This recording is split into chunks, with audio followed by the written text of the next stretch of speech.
ప్రతి ఒక్కరికి ప్రభువైన యేసుక్రీస్తు నామంలో వందనాలండి. ఈరోజు ఒక మాటను మీ ఎదుట ఉంచాలని ఆశపడుతున్నాను. యేసుక్రీస్తు వారు చెప్పిన మాట ఏంటంటే, ప్రయాసపడి భారం మోస్తున్న సమస్త జనులారా నా యొద్దకు రండి, నేను మీకు విశ్రాంతిని కలగజేస్తానని యేసుక్రీస్తు చెప్పినట్టుగా మత్తయి సువార్తలో చెప్పబడింది. అవును, ఈ రోజుల్లో మనము ఎంతోమందిని చూస్తుంటాం.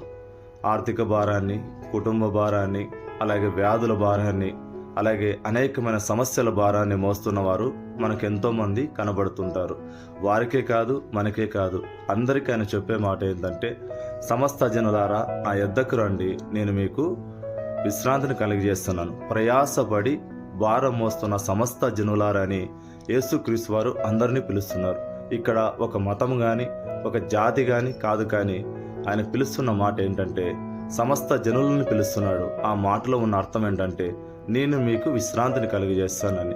యేసుక్రీస్తుని ఎంతమంది అయితే అంగీకరిస్తారో, ఎంతమంది అయితే ఆయన దగ్గరికి వస్తారో, ఆయన ప్రతి వారికి నెమ్మది, శాంతి, సమాధానం ఇస్తాడు.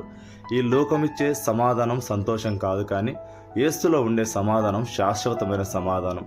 అలాంటి సమాధానం మనం ఆశించినట్లయితే ఇప్పుడే ఆయన దగ్గరికి వెళ్ళి ఆయనను మనసులో తలంచుకొని ఆయన ప్రార్థన చేసే ఆ సమాధానము మీ కుటుంబాల మీదకి, మీకు కలిగి ఉన్న రోగాల నుంచి విడుదల పొందడానికి ఆయన గొప్పగా సహాయం చేస్తాడు. విశ్వాసంతో ప్రార్థన చేయండి, ఖచ్చితంగా యేసుక్రీస్తు మీకు విడుదలనిస్తాడు. ఒక చిన్న ప్రార్థన చేసుకుంటామా?